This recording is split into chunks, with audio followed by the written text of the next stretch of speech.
पाकिस्तान के ऊपर कहते हैं जी 29% टैरिफ लगाया है, कई आर्टिकल लिखे गए हैं। उसके बारे में दो चीजें, एक पंजाबी का कहते ना टोला होसी ना रौला होसी। चीमा साहब आईएमएफ जाने और अमेरिका जाने, हमारा इसके साथ क्या ताल्लुक है टैरिफ का?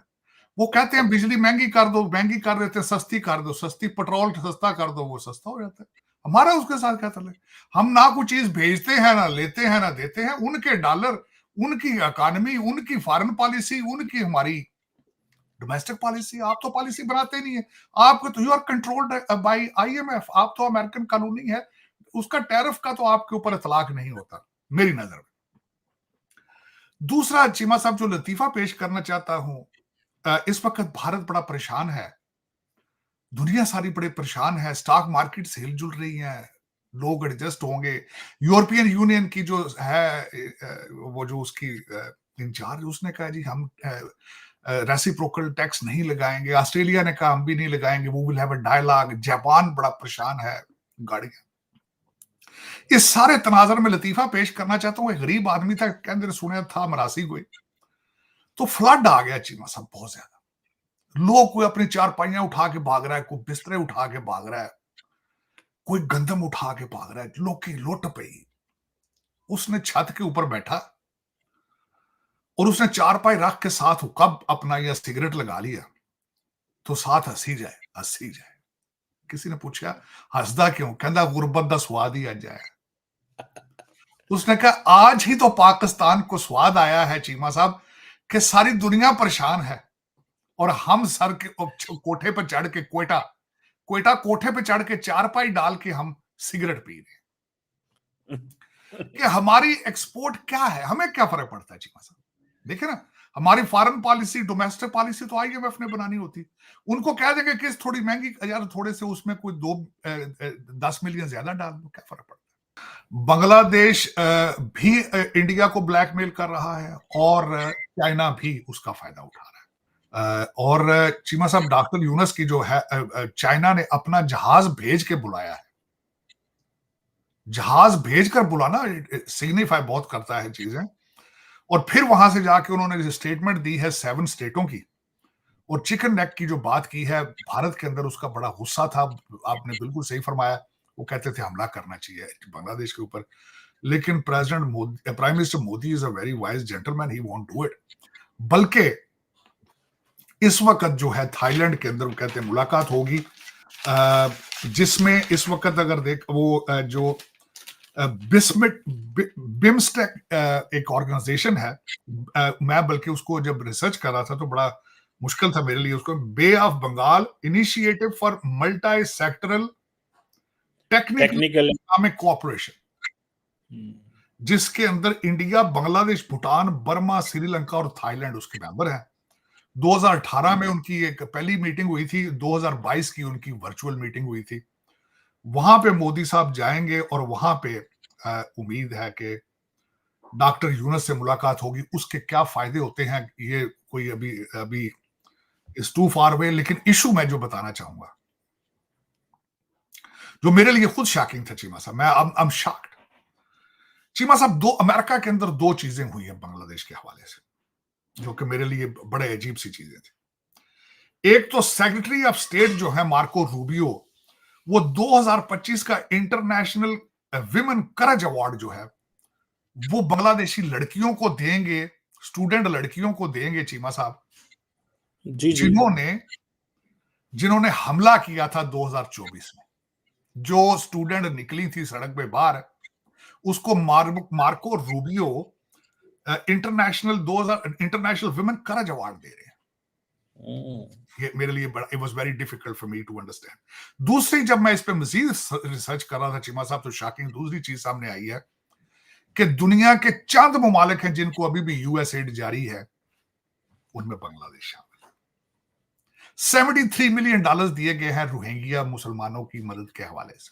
लेकिन इन सर्कमस्टांसेस के बावजूद आप अगर यूएस एड अभी जारी है, secretary of state Marco Rubio उन लड़कियों को अवार्ड दे रहे हैं जो इस सारे जो हसीना वाजिद के निकालने के लिए, उनकी हुकूमत गिराने के लिए थी। ये मेरे लिए it's very difficult to understand कि अमेरिका और चाइना वहां पे क्या कर रहा है, क्या खेल, कोई नया खेल क्या पक रहा है। दूसरा, हम्म। डॉक्टर यूनुस साहब का स्टेटमेंट देना 7 स्टेटों के बारे में, चिकन नेक का हवाला करना देना, और किस तरीके से वो चिकन नेक को वहां से काटा जाए तो फिर वहां पे क्या होगा। और यहाँ पे जब मैं मजीद इस पे रिसर्च कर रहा था चीमा साहब, मैं आई वाज शॉक्ड कि वेस्टर्न मीडिया कहता है कि उन 7 स्टेटों के अंदर, मणिपुर और कई और उन 7 स्टेटों के अंदर, before India Pakistan partition partition से पहले की मूवमेंट्स वहां पे चल रही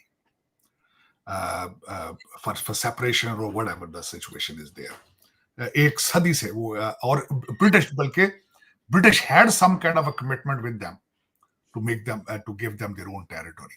तो इन सारी चीजों को इस टाइम के ऊपर वो 22 किलोमीटर की चिकन नेक का जिक्र करना चीमा साहब, और फिर कहना कि we are the only guardian of the sea, इस तरह की स्टेटमेंटें देना, इसके बारे में मैं अगर कहूंगा तो ये तो फिर यही है चीमा साहब, क्या पिद्दी का शोरबा। लेकिन इस पिद्दी को कोई ना कोई पीछे से हवा दे रहा है। चाइना तो देगा अल्टीमेटली, लेकिन ये कि अमेरिका भी साथ हवा दे रहा है, पता नहीं, कुछ समझ नहीं आती। वहां पे मार्टिन आइलैंड है, उसके बारे में पता नहीं क्या जिक्र हो। लेकिन चीमा साहब, एक इंटरेस्टिंग बात और भी हुई है कि चाइना भी घबराया है। चाइना के प्रेसिडेंट शी ने भारत की सदर को लेटर लिखा है, और उसमें उन्होंने कहा है कि dragon and elephant should dance together. उन्होंने, क्योंकि घबराए हैं टैरिफ से और इंडिया की मार्केट में कदम रखना चाहते हैं, वो घबराहट भी है साथ। तो एक मिली जुली सी चीजें, इशारे आ रहे हैं। मैं इस पे मुसलसल रिसर्च कर रहा हूं, और मैं definitely I would love to share with you. लेकिन ये खिचड़ी अजीब सी उस जगह पे पक रही है, बांग्लादेश के हवाले से। आपको पता ही है, पहले चीमा साहब वहां एक बहुत बड़ा जो जल्जला आया है, वहां पे बड़ी मारादारी हुई है वहां पे, बर्मा के अंदर। और उसके वहां पे भी चाइना जो है वो उसमें काफी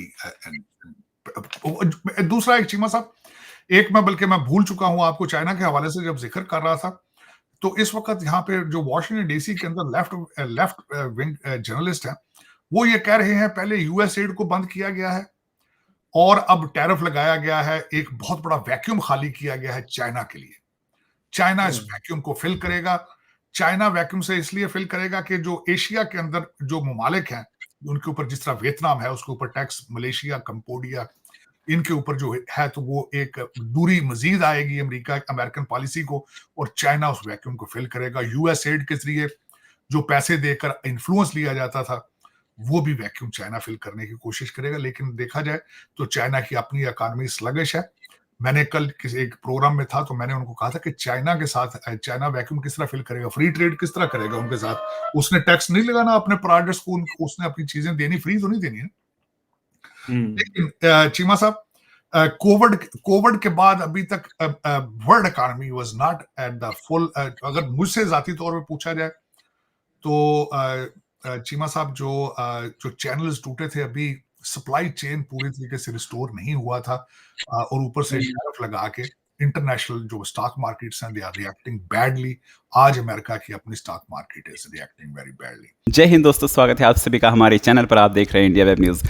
कल ही हमने आपको वीडियो में बताया था कि पाकिस्तान के अंदर ना जो ये आग लगी हुई है कि ट्रम्प साहब ने टैरिफ बढ़ा दिया है, ये कर दिया, वो कर दिया। भाई, आप क्या बनाते हो, क्या एक्सपोर्ट करते हो, इसका जवाब किसी के पास नहीं है। वही तरार साहब ने कही और बेइज्जती, खुली बेइज्जती करी पाकिस्तानी कि भाई तुमको क्यों परेशान होना, क्या तुम कुछ करते हो, कुछ बनाते हो, कुछ एक्सपोर्ट करते हो जिसकी वजह से तुमको डर लग रहा है। अरे परेशान तो जो दूसरे देश हैं उनको चाहिए, परेशान जापान को होना चाहिए। उनको अपनी गाड़ियां बेचनी हैं, उस पर कीमतें बढ़ जाएंगी तो जाहिर सी बात है परचेजिंग में कमी आएगी। आप लानतें भेजते हैं, ठीक है, उसमें कटौती तब भी नहीं होगी, वो कितना भी लगा दे टैक्स, आप बैठ के मस्त तरीके से और लानत भेजिए, और बल्कि इसमें इजाफा होएगा, आपका जो लानतों में एक्सपोर्ट होएगा वो बढ़ जाएगा। दूसरी बात बांग्लादेश की बात है। भाई बांग्लादेश ना अपना इलाज मांग रहा है। जैसे कभी कभी क्या होता है ना, चर्बी चढ़ जाती है तो इंसान को थोड़ा उसकी चर्बी उतारने के लिए करना पड़ता है। सेम वही हालात बांग्लादेश के हैं। तरार साहब ने बोला ना, यूनुस को बुलाया गया था चीनियों की तरफ से अपना ही विमान भेज के, तो यूनुस को ना एक तरह से चर्बी चढ़ गई है। उसको लग रहा है कि हमारे इस एरिया में ना बहुत इज्जत है। इसको लग रहा है कि चीन का हाथ अब हमारे सर पर है, अब हमारा कोई कुछ नहीं बिगाड़ सकता, ठीक है। ये भूल रहा है कि चीन ने सिर्फ़ और सिर्फ एक तरह से इस्तेमाल करना सीखा है, जानता है वो, ठीक है। न जाने कितने देश बर्बाद हो गए। अभी हाल फिलहाल की अगर आप बात कर लें तो श्रीलंका सबसे बड़ा एग्जाम्पल रहा है। पाकिस्तान तो खैर है ही है, क्या ही बोल सकते हैं उसका, ठीक है। अगला नंबर आपका है। सुधर जाओगे तो ठीक है, नहीं सुधरोगे तो कोई दिक्कत नहीं है भाई, सुधार दिया जाएगा।